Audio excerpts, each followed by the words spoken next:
¿A dónde va Juan Guaidó? Se estremece la masa opositora venezolana, claramente mayoritaria, hastiada del régimen de Nicolás Maduro y vapuleada por la crisis de la economía y los servicios públicos. Como aquel Enrique Capriles, contendor de Hugo Chávez en el año 2012, Guaidó desata vítores y loas. Se le espera cuanto sea necesario, se lo abraza, se le grita. Sin duda encarna la esperanza más grande de cambio político y, por ahora, la única alternativa.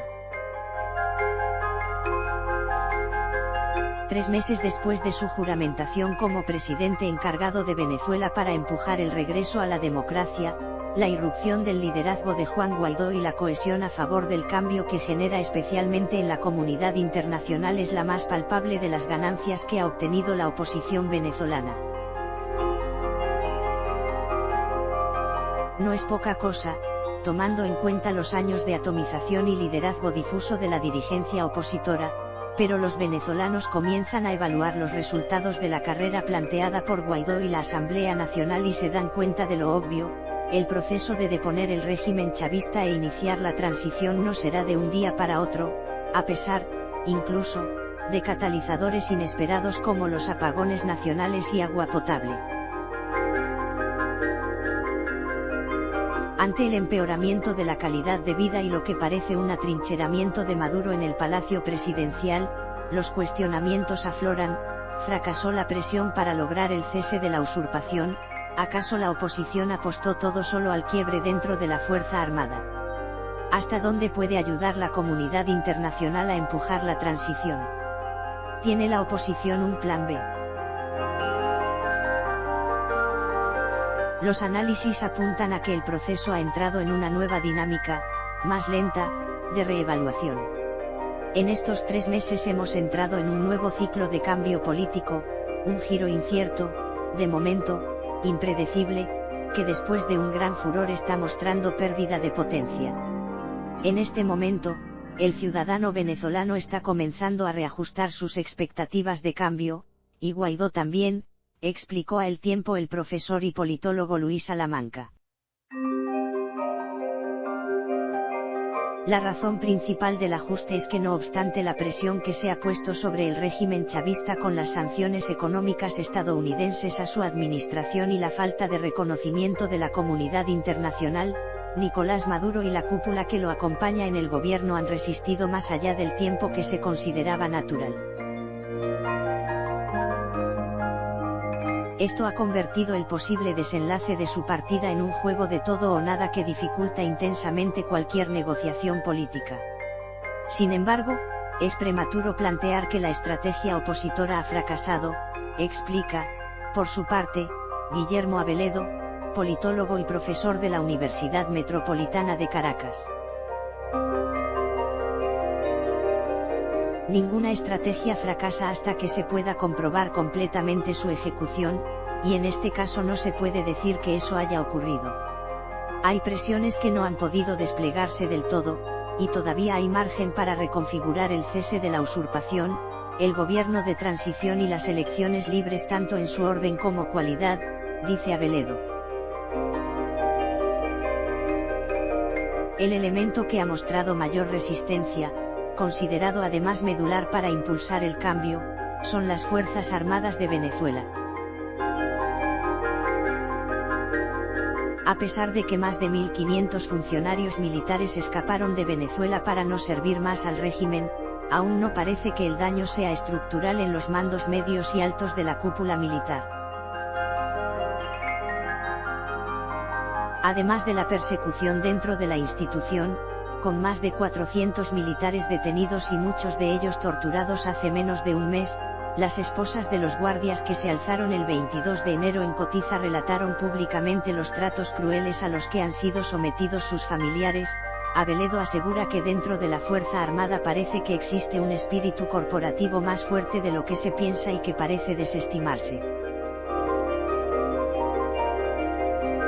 El elemento que ha mostrado mayor resistencia, considerado además medular para impulsar el cambio, son las Fuerzas Armadas de Venezuela. A pesar de que más de 1.500 funcionarios militares escaparon de Venezuela para no servir más al régimen, aún no parece que el daño sea estructural en los mandos medios y altos de la cúpula militar. Además de la persecución dentro de la institución, con más de 400 militares detenidos y muchos de ellos torturados hace menos de un mes, las esposas de los guardias que se alzaron el 22 de enero en Cotiza relataron públicamente los tratos crueles a los que han sido sometidos sus familiares. Abeledo asegura que dentro de la Fuerza Armada parece que existe un espíritu corporativo más fuerte de lo que se piensa y que parece desestimarse. El analista considera que los contactos que la oposición asegura haber tenido con los militares no han sido suficientes o quizás no les han planteado el cambio político en términos que les interesen. Aquí, en Venezuela hay una gran distancia entre el mundo civil y el mundo militar que no hemos zanjado, afirma. Esto, no obstante la oferta de amnistía, la táctica de aproximación de Guaidó a los militares que decidieran retirar su apoyo al régimen. El activo más importante para la oposición luego de estos 3 meses sigue siendo el apoyo de la comunidad internacional, traducido en el reconocimiento a la presidencia de Guaidó, en doble vía con la ilegitimidad del gobierno de Maduro, y las sanciones económicas a sus principales funcionarios de gobierno, a la estatal petrolera PDVSA y, ahora, al Banco Central de Venezuela. Sin embargo, Abeledo advierte que se ha diluido en estas semanas el poder disuasivo de Washington. En efecto, su apoyo es muy significativo, pero también ha tenido sus vaivenes. Decir que ya está listo, que tiene todas las opciones sobre la mesa y luego retirar algunas de esas opciones no ha sido del todo satisfactorio para la opción del cambio, agrega. Otros actores más cercanos a la estrategia opositora destacan que la salida de Maduro pasa necesariamente por discusiones entre Estados Unidos y Europa, de un lado, y Rusia y China del otro, los cuales estarían velando por años de inversiones en Venezuela. En ese ajedrez internacional, el apoyo de Cuba al chavismo es esencial. Cuba no es un actor con intereses, es un actor propio en la dinámica política venezolana, ratifica Abeledo. Entendiendo eso, Washington procedió esta semana a reflotar el endurecimiento de su política de embargo hacia la isla, hecho que ha debilitado su ya golpeada economía. Mientras tanto, Maduro resiste, aunque Abeledo destaca que esa estrategia implica un profundo desgaste porque toda resistencia es entrópica, gastas más recursos de los que tienes apenas para mantenerte, no para mejorar tu situación. En ese tablero, Salamanca destaca que la oposición no tenía una verdadera estrategia y esta le llegó por arte de magia con la irrupción sorpresiva de Guaidó, y ahora está en capacidad de aguantar en un conflicto más largo gracias a él. Yo no veo a Guaidó desinflándose ni liquidado.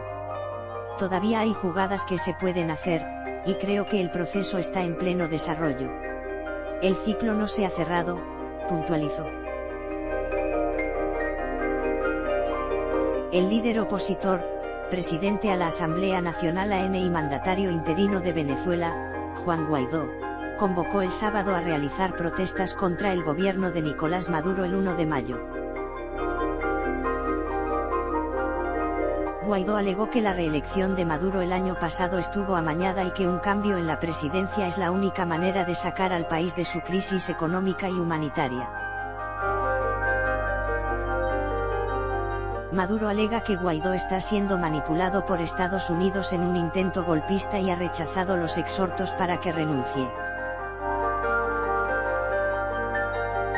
Convocamos entonces a todo el pueblo de Venezuela el próximo 1 de mayo a la marcha más grande, a exigir el cese definitivo de la usurpación, dijo Juan Guaidó en una plaza pública de Caracas este viernes.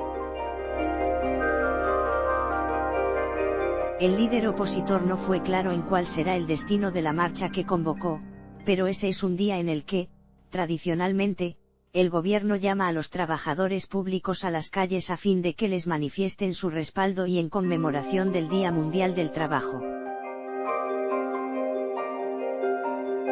Guaidó emprendió desde enero pasado, cuando se proclamó presidente encargado de Venezuela al invocar 3 artículos de la Constitución, una lucha por desalojar del poder a Nicolás Maduro, a quien considera un usurpador por haber ganado unas elecciones tachadas de fraudulentas. Como parte de esta lucha, el opositor puso en marcha en marzo pasado lo que denominó como Operación Libertad a fin de organizar una masiva movilización para reclamar la oficina del Palacio Presidencial de Miraflores, ubicado en el centro oeste de la capital venezolana. Según explicó en aquel momento, con la operación busca organizar a sus bases en lo que llamó Comités de Ayuda y Libertad, que según dijo ya hay 3.100, y exigir a la Fuerza Armada y funcionarios públicos que se rebelen contra Maduro. En el acto que encabezó, Guaidó volvió a insistir en que para lograr el cese de la usurpación de Maduro se necesita del apoyo de la Fuerza Armada venezolana. Para que esto tenga éxito, ¿qué tiene que pasar? ¿A quién va dirigido esta exigencia? Porque ya sabemos que ni Maduro ni al régimen no tienen nada que dar, primero a las Fuerzas Armadas, que acompañen el legítimo petitorio de un pueblo que quiere, que necesita, que demanda vivir, dijo. Señaló que la marcha del próximo 1 de mayo no será un espacio de confrontación con la Fuerza Armada sino de construcción. No pretendemos que esto sea un choque contra escudos de militares que quieren cambiar, que también necesitan luz y agua, no. Lo contrario, que se sumen a esta gesta, que nos acompañen a llegar al destino que todos queremos, apuntó. Asimismo, anunció que durante la próxima semana habrá más convocatorias de calle y actividades propias de los trabajadores públicos que le apoyan. Todos para las calles por el cese definitivo de la usurpación, que nos acompañen a llegar al destino que todos queremos, recalcó. En el cabildo que Guaidó encabezó se rememoró lo ocurrido el 19 de abril de 1810, cuando 6 provincias de Venezuela desconocieron el mandato del capitán general Vicente Emparan, el representante máximo de la corona española en el país. Ese hecho se conoce en Venezuela como el primer paso que llevó al territorio venezolano a liberarse de la corona española, un suceso que también fue recordado por el gobierno de Maduro a través de redes sociales. En 1810, dimos el primer paso hacia la independencia, al desconocer la autoridad del Imperio español en esta tierra. Con la misma rebeldía, hoy hacemos frente a nuevos imperios que pretenden robarnos nuestro sagrado tesoro, dijo en Twitter Maduro, quien constantemente asegura que Estados Unidos busca apropiarse de las riquezas de Venezuela.